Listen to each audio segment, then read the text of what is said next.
Hi, I'm Nate Wakeford, your masculinity and mindset coach. Today is our weekly group coaching call. I'm going to start off, as always, with a wisdom sharing section, followed by a breakthrough session with people that are on the call. Now, the question today presented in the school community is: do you seek comfort from women? Are you able to embrace discomfort? Is your interaction with women based off your mother? Do women express gratitude for your natural frame of being a protector and provider? Do you rely on this expression to be in your natural frame? Well, let's break this down. This is an area of interest because it's something that I used to do. Do you seek comfort from women? And this is framed in quite a good way, because often when a man has a very loving mother where he's received a lot of comfort, affection from his mother, and not so much in the way of discipline and direction and encouragement from his father, the patterning that happens to the child is that they become comfort seeking. And that remains if the child misses a stage in development where they start to be taken away from the mother and start to meet discomfort. So comfort seeking behavior originates because a mother's love is to provide comfort, to provide nurturance. A father's love is to provide discipline and direction. And the mother's love, when it's a continual offering of comfort, and when the boy is stressed and he doesn't know how to manage his own stress, he doesn't know how to manage overwhelm, the tendency is to fall back in the pattern that was always there from the mother's love, which is to seek comfort in that distress. Whereas if the boy has gone through the initiation with the father, when he feels overwhelmed, the father will challenge him to grow, will challenge him to become stronger or bigger than the challenge facing him, such that he discovers his resourcefulness within and he's able to overcome any adversity or challenge that's presented to him. So this is reflective of a necessary stage in development, that if a man is seeking comfort from the woman, he's missed the stage of transition from boy to man, where he's taken from childhood comfort seeking into discipline, focus, direction, meeting discomfort to overcome the adversity or challenge that's presented in front of him. And a critical component of developing masculine frame, to becoming internally referenced, to develop masculine frame, is a willingness to meet discomfort. I think even working out at the gym, but this is true of most elements of masculine frame, your physical, emotional, spiritual, and mental aspects of frame, you become strong by meeting discomfort. That's how you develop as a man.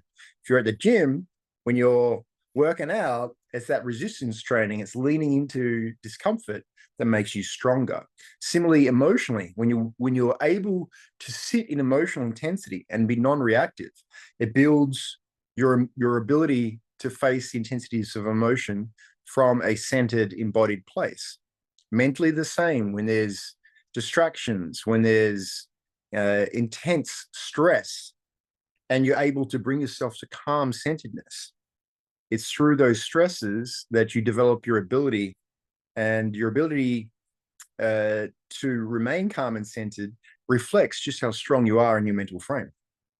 Similarly, with spiritual, when there's temptation, are you able to stay in alignment with integrity and honor to what you know to be right and true? So this is also a way that you can be easily manipulated when you're comfort seeking, when you're reaching outside of yourself because you're not able to restore order within yourself, when you're not able to meet the intensities of the environment. What that really means is that if this intensity is ever directed at you, you're going to become highly reactive, and therefore you're more easily influenced by the outer world reality. You have less power. And this shows up with women, because if a woman is sexy, attractive, she's more likely to be able to manipulate you if you're placing a high power outside of yourself and putting it in her hands, where you're easily sexually seduced. And this is where there's a transition that needs to take place in a man's understanding of the feminine, to move from being the nice, compliant boy that does well for you with your mother, into understanding the feminine nature, the primal sexual nature of women later in life, and then understanding how to build attraction. See, your optimal strategy as a boy is to become compliant and do what your mother tells you. If you want more resources, more affection, more attention. If you do the same thing when you're a mature adult, then you'll create a dynamic where there is a lack of polarity, because there'll be no sexual tension, because you're conforming to whatever it is that the woman wants, and that will not arouse her. It's when you stand for something because you're moving in a direction that you know to be right and true, when you have a strong sense of self, a strong identity, a high esteem, a high self-respect. A person who has that knows what creates well-being in his environment. A man who has that is naturally organizing in ways that create an optimal experience. And so he knows himself, he knows what decisions to make, he knows where he's going, he's moving in accordance with that. When a woman starts to perhaps redirect the man for her own well-being, and this is not all women, but I'm just giving an example, then the extent to which she can manipulate or extract from him, and he allows it, she begins to lose respect for him. She begins to disrespect him. So this is super important, because one of the manipulations might be giving the man what he wants in terms of comfort when he gives her what she wants. This is a trading exchange, right? Versus a mutual investment in each other's well-being, where there's a loyalty, where there's a willingness, if you like, to support each other's well-being in ways that are also integrous to self. So you don't sacrifice self for the well-being of another. I don't believe that's a long-term strategy. I believe that's what creates resentment. So it's important to be willing to be in discomfort, meaning a willingness to hold tension, a willingness to say no, a willingness to be disliked even momentarily. Ironically, those sort of things will build up respect with a woman when she knows that the man is making that decision from his truth, from his alignment. And if she doesn't, then maybe she's not the right fit for the man. But the point being is, when he's non-compliant to his external reality and he's integrous and aligned with the internal frame, then he begins to become a powerful man that has integrity with himself, so builds momentum, builds confidence, builds esteem. And so he'll be reluctant to engage in behaviors, to be distracted, to be seduced into areas which are not conforming to what brings him into his highest expression of well-being and highest thriving. Part of that is a willingness, as I said, to face discomfort. Now, it's important. See, a mother's love is unconditional, typically. Whereas a romantic love requires the woman to respect you, for one. Her love is not automatic. She would not just, if you start to exhibit behaviors that cause her to respect you less, then she will cast you out. Whereas a mother's going to be a lot more forgiving, And with a mother, it isn't about building sexual tension as it would be with a romantic partner. So conformity and compliance work. But it's absolutely essential to build, polarity, that there is tension. It's literally what the sexual tension, if you think about it, it's where there's an unmet desire. There's a yearning for something to be fulfilled that isn't automatically granted.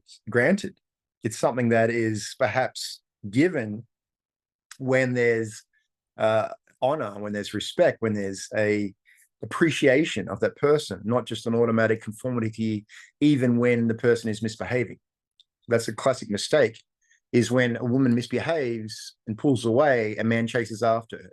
He tries to validate himself through her in some capacity. He tries to win her over. These sort of things will diminish polarity because it often involves him moving towards her.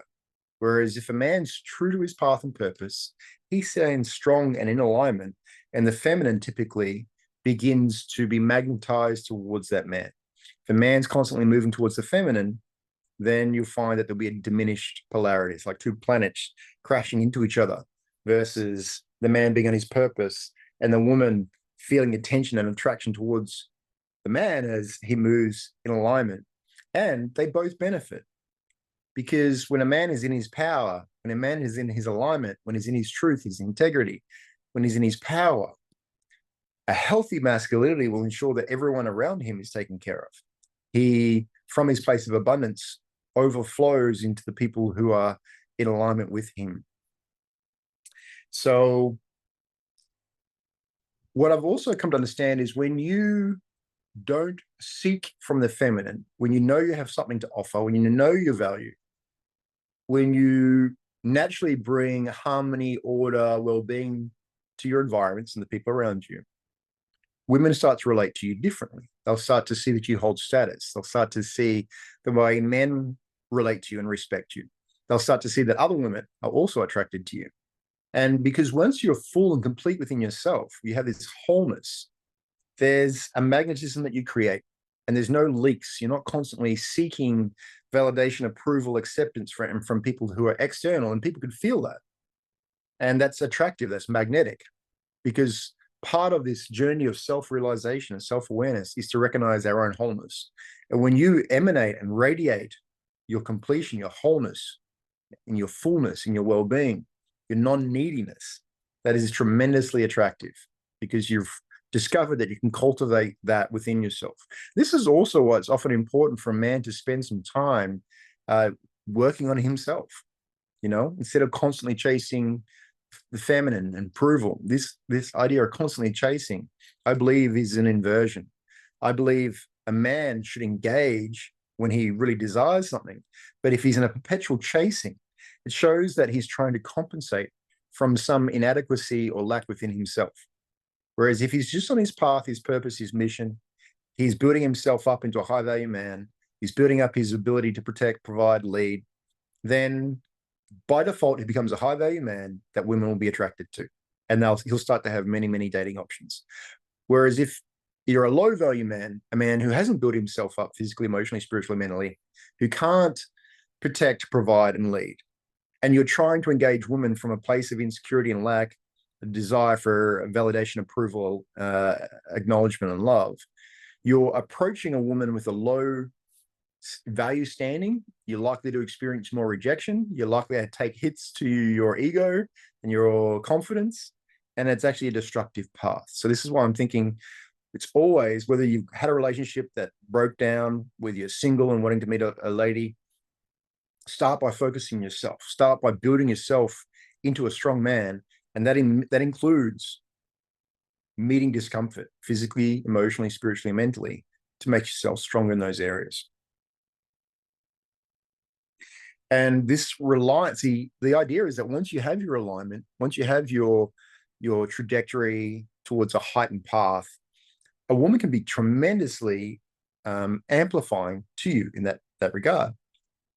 She can really add a lot to your life in terms of depth, color, happiness, love. And a woman will tend to reflect who you are. So if you're lacking frame, if you're lacking direction, you're lacking purpose, then, and you bring a woman into your life, she's likely going to meet you with frustration, disrespect, chaos, because you haven't created that order, that alignment with integrity within yourself. You're not already in a place of thriving. So it's really important that when you bring a woman in, you're selective, you're discerning, and you choose a woman who is complementary to your path and purpose so that you amplify in a positive way in each other's presence. So I hope this has been useful. I'm going to go from this place now to perhaps see if we can do a little mini breakthrough session. So we're here with Carl. Carl, is there an area in your life that you'd like to work on today? It can be related to what we're talking about or something completely different. I'm not entirely sure how to put this into succinct words, but something that I've been feeling the need to work on and been focusing on lately is finding the balance between respecting my parents, but not bending so far to what they want that I'm completely giving up who Mm. I am, what I want to do, because I know that what my parents, what they're asking of me, the things that they want me to do with regards to getting a reliable job, something full time, medical insurance, it's because they care for me, even if it's in a way that I might not completely agree with. I know it comes from a good place. So I want to respect them. And the biggest thing is I want them to not worry about me. Is that especially my mom, is she's told me so many times how worried she is that I don't have medical insurance. I'm one accident or illness away from, owing money to a hospital for the next decade. And that's something my mom really worries about. And I want to be able to have my parents not have to worry about me, but do it in a way that works for me instead of me, you know, to use the cliche term, conforming to the matrix, doing what everyone else is doing, to be able to have the freedom that I seek and live the life that I want without my parents having to worry about me.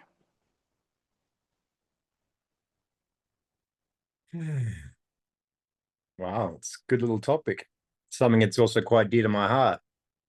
So when I first started in my business, I had supportive parents. My mum was like, "Go for it." I wanted to start my own business selling tea and chocolate. And when I started the business, I was going through a lot of challenge, a lot of adversity. I didn't automatically know how to do business. It was quite a difficult time and place. I was very stressed. My mum was worried about me. My mum was a warrior. She did it from love. And she ended up passing away about 3.5 years into my business. And then my father was giving me the similar advice. Why don't you just give up on the business? Why don't you, go get yourself a full-time paying job? And, you gave it a good shot, but, why not just, give it up? I was like, because that's not what I came for. I wanted to start this business. This is what I want to do. Even if it's challenging, even if it's not easy, I'm committed to it. There is no going back for me. Right. So whilst there was a possibility of proceeding, I was going to continue. My father kind of accepted that because of my assertiveness, but also I wasn't living at home. I'd moving out, and that meant working 2 and 3 jobs as well as starting my business at the time until finally I let go of a job sort of thing. Um, and then after about another 5 years later or so, business started to do really well financially comparatively to what we'd bet. This is about 7 years in. So my thing is, you've only got one life to live. It's your own. This journey is your own life. And your parents can only bring you so far. The role of the parents, in my opinion, is to help you to become an adult, to become a great man, to become a great father, to teach you the foundations that will enable you to thrive and succeed. Now, parents don't always have experience in business or other areas or fitness or relating to the feminine or all these other different areas which might be important to you. So it's important. In traditional ways, a boy would have been taken away from his mother, right? Through most of rites of passage. And it's not a sign of disrespect to the mum. It's a commitment that that boy needs to go through a stage of maturity to come into his own decision making and to have an ability to make mistakes and learn, and that being okay, to make his own decisions and have his own consequences. And then he becomes a more empowered man because he's living in authenticity and truth to his aligned path. So whilst I completely appreciate when a parent loves you and they love you in a way that has some foundation in fear, you can't be constrained in life, not by your mother, not by your father, not by anyone. You can't be constrained or limited by another person's identity. Because if you do, it's at your long-term consequence. And for you to affirm that her fears are valid is a more debilitating path than to affirm that your trust and your intuition and your internal guidance and alignment is valid. It's a decision. So what you have to be willing to do is to accept that your mother might be wrong, you might make a mistake, something might go bad, but you're willing to, because the benefit outweighs the cost. The benefit of you going for your path, your truth, your outcomes, your desires, versus being constrained for the rest of your life into the limitations of another. With one chance, you're guaranteed to be inside a cage. With the other, you're guaranteed to be free. With freedom comes responsibility. You know, it's like you can either be a domesticated animal in the cage, or you can be an animal in the wild. The animal in the wild faces many, many potential risks. You know, other predators, not getting your own food, but you're free. And there's an aliveness that comes with that when you're willing to live in the mystery, when you're willing to face death. That's actually when you're truly alive. And as long as you communicate with respect, with honor to your mum, I don't think she should ever be disappointed in you for going for your dreams and aspirations. Now, there might be cause to get insurance, this sort of stuff. I have insurance here in Mexico. There was times I didn't. But there's also, depending on the nature, you can travel, you can go, you know, maybe if it's emergency situation going to hospital, that's one thing, but that's typically a very low probability for the majority of people, unless you have a mentality that you're a victim or that you have a perpetuated fear that something bad's going to happen. Now, I'm not saying that it's not prudent to protect yourself from risks. I believe that's a good thing, but my approach would be probably different. My approach would be investing the bare minimum in some health, or in my case, move countries where healthcare is a lot cheaper, because US healthcare is the most expensive in the world, pretty much. And I go after my dreams. I had healthcare all through my when I was starting up my business, pretty much, but it's a lot cheaper in Australia. The quality of life, risk over things like that is much better outside the US, but I'm obviously an advocate of that. You know, I think the ideal situation is create your ideal life, set a clear direction for how you're going to accomplish it, and then work towards it.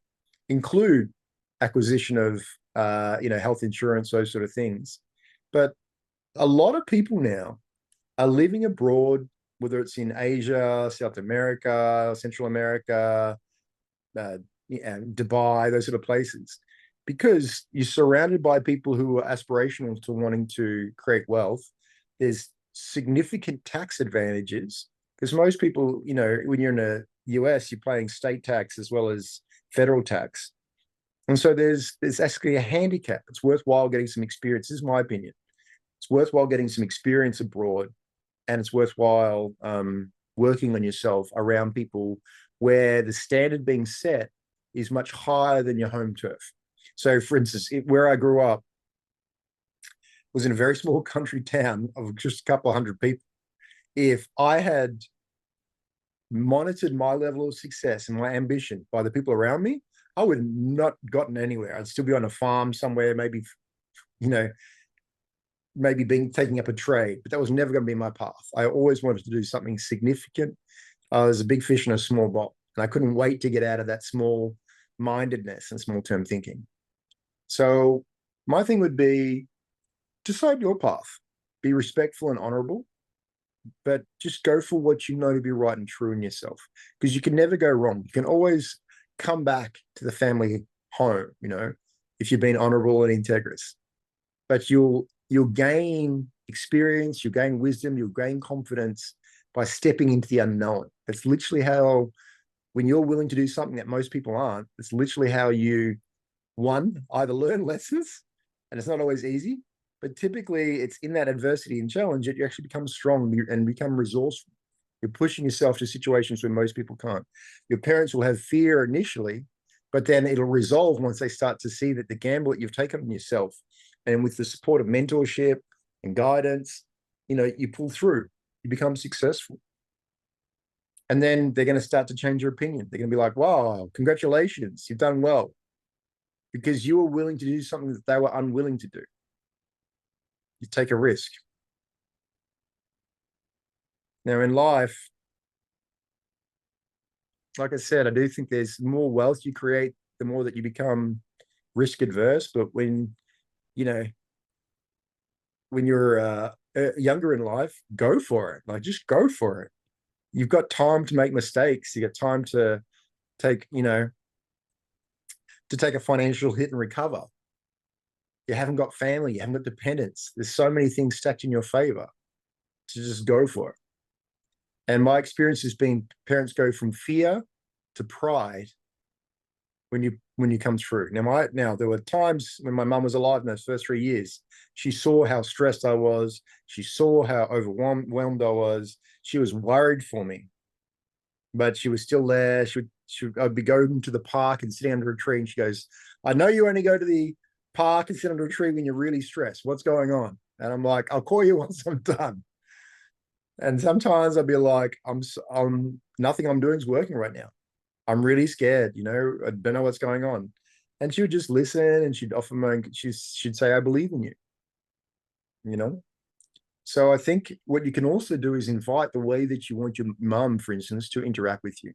Say, "I appreciate your desire for my well-being. What would be most supportive if you could speak to me in this way?" Because when you're projecting fears, that's not actually helping me. When you're speaking to in a way that's encouraging, that will help me get there faster. That'll help uplift me. Would you be willing to do that? Would you? And you can educate how you want to be interacted with.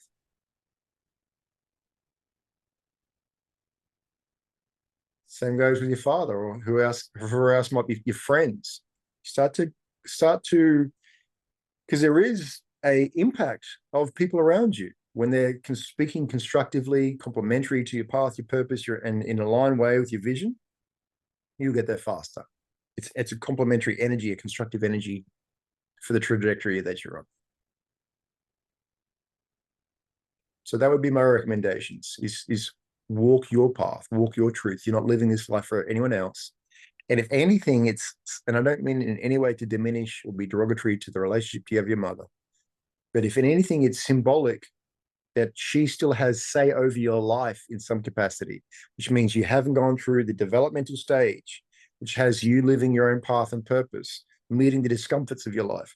You're still living within the comforts in some way of the mother. It's kind of, so that's why you got to be willing to give that up. You got to be willing to trade that. You got to be willing to risk it, not in a sign of disrespect, but in a sign of courage and willingness to give your life a go for what you believe to be right. Now, I know that you're someone who's been looking, for what's my path, what's my business idea, what I'm going to really engage in, what's my trajectory. What I've found out, just the act of moving towards it will become clear. You'll take a little sidestep. So for me, I knew I wanted to start my own business to start. Then I started with an extreme adventure tour company. But just the idea of wanting to start my own business and starting to move towards that and creating business plans put me in the mode of looking at that. Then my business partner, who ended up going to the beverage company with, just arrived at my door one day and said, "I want to start a business with you." And it was selling coffee. So he started selling coffee, was not successful about it, but I wanted to do it. I wanted to start my own business. And then we went from coffee to realizing the guy was a dodgy guy to work with. But then he had a chai latte powder product. And then another guy that was also selling coffee with him had a drinking chocolate. We then talked about going into a partnership with the drinking chocolate company. They didn't want to. So then we just created our own product. We created our own drinking chocolate. We created our own chai. And next, we're in business. But having that experience in coffee actually helped us to be able to talk to cafes. We start to understand the industry better. I competed in the latte art championships. And then I was on the new path. So sometimes you start to inquire and you adjust your business model, you adjust your product, but it only happened because you started following the breadcrumb trail that leads you into a place of alignment. The trickle turns into the flow, towards the direction that you're meant to be going.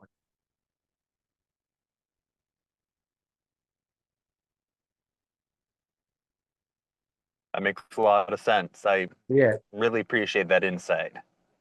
it really helps. So, like I said, I started off Extreme Adventure Tour Company. Then someone came to me and I got into coffee. Then I got into drinking chocolate. Then I got into chai powders, and then I got into tea. And they were all just building on the. It was a gradual sort of evolution until we found ourselves in the right place. So what did I love? I loved hanging out in cafes. I loved that area, the industry. I loved traveling. So as part of my ideal life, I was like, I want to be able to travel. Like I committed. I want to have a job where I can travel the world, where I can explore different cultures. And when I say job, my vocation, a business. I could explore the world, and I have a high degree of freedom. I get paid to travel, but it's my own business. And I just put all those things into that next perfect day. And then initially it was one thing, and I was like, I like this component, but it's not quite it. I like going to cafes, I like coffee shops, but I didn't like working for someone else. And I didn't like the product that much, and I thought I could do better. And I didn't like being limited by someone else's service. So eventually, I remember driving home one time. This is after we tried to do the partnership with the chocolate. I was like, fuck it, let's just make our own product.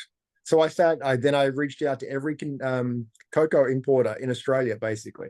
And I started bringing in samples from everywhere. I started trying and tasting all these different samples. I started blending, and I made a product that still to this day, they blend over 100 tons of that a year. And that was 100 tons like 5 years ago. So they were going to be way up on that now. So, it's a $10 million plus a year business. So that started from my lounge room, my little 3-bedroom townhouse apartment in a suburb of Melbourne, until we got kicked out of the place. So it's just what would have made the path faster is mentors, people that had experience, had trust in the area that I wanted. That would have definitely helped. Me working on my masculine frame would have helped, because I went through stress, didn't know how to handle it, didn't have support of brotherhood, was very isolated. There's a lot of things that would have made that journey easier on reflection. But now I've jumped into a completely different industry, basically property development, as well as masculinity coaching. And there's the thing you got to be prepared for is this: you're unconsciously incompetent, then consciously incompetent, then consciously competent, then unconsciously competent. There's this journey you have to go through. So you're going to go into a new industry, and you're not going to know, but you're going to figure it out. You're going to make mistakes, and you're going to get better. It's part of the journey. You're going to is choosing an area that you want to become really good at, and just make sure that what you're creating, the business, will give you the lifestyle that you want. It's another super important, and you're going to feel good about it, feel aligned. Don't just do it for money. Make money. It's a very important component, but also do it for the lifestyle that is fulfilling to you. And you might want a simple life. You might want something where you can be very technical. You might want something that you travel a lot. You might want something that's I really love ideas or businesses where you can scale very quickly. And I love businesses where you make one decision and it keeps making income. Those are the businesses that I prefer.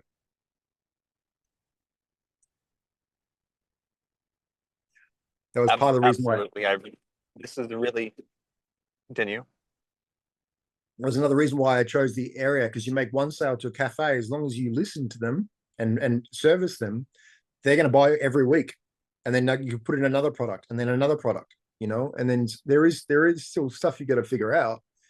But I've actually just been invited to be on the board yesterday. A new client's coming on board where I'm going to help them with a superfood biohacking style product, and I'm not, this is where my optimal situation is. I don't need to run the business, but I can lend my knowledge and I can lend my awareness and my 15 years in building up a food brand or multiple food brands, becoming the leading supplier of a specialty product in the entire country. That's a lot of know-how, wisdom, experience that I can apply. But to be honest, I don't want to go through the journey of door knocking in and out of like 4 or 5,000 coffee shops again to build the distribution that it took me 15 years to create. I was exhausted and I had enough. But I know that I can now. I've got networks, connections, insights. I know there's a blueprint that I can follow it.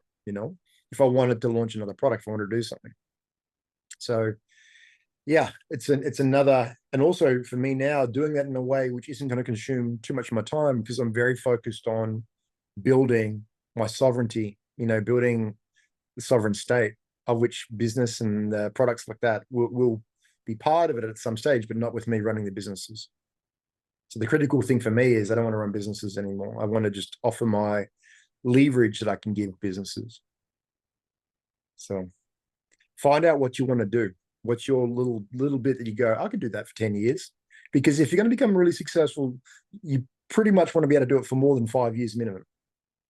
5 years is often where you start to make good money because you've started to figure it out. So for us, we were becoming successful, but we hadn't really figured out the fundamentals of cash flow management and things like that. And it wasn't until our 7th year that we really started to make bank.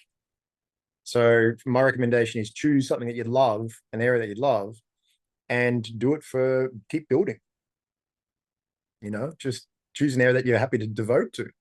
Because I believe there's a tipping point in energy. You give enough energy into something and it just starts working. Like I'm experiencing that now with my coaching business. I've now got multiple people now that's starting to work with me from lead generation. They're just coming to me because I've got a foundation now of coaching. I know I've got a good ability to create subconscious transformation, to create momentum, this sort of stuff. But it takes energy in consistently in that area. And then you get to reach a certain point and you're like, okay, I just like doing this. This is what I could do this. It's a fulfillment for me. So you want to choose an area that's fulfilling. And then therefore, when you meet any challenges or adversities, you're happy to persist because it's a deep enough why for you.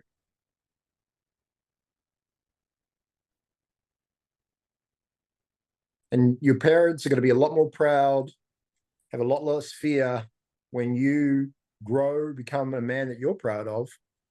They will fall into line with that. Don't let yourself be reduced to the fear of another. Meet, transcend, move beyond your own fears. Just do it in a respectful way. Like they can only really make decisions and offer advice from the level of experience and success they've created for themselves. So what they're going to offer is what they think would be good for you based on their experience. Whereas the better advice might be to, one, discover for yourself, or two, seek mentorship or guidance from someone who's already where you want to be.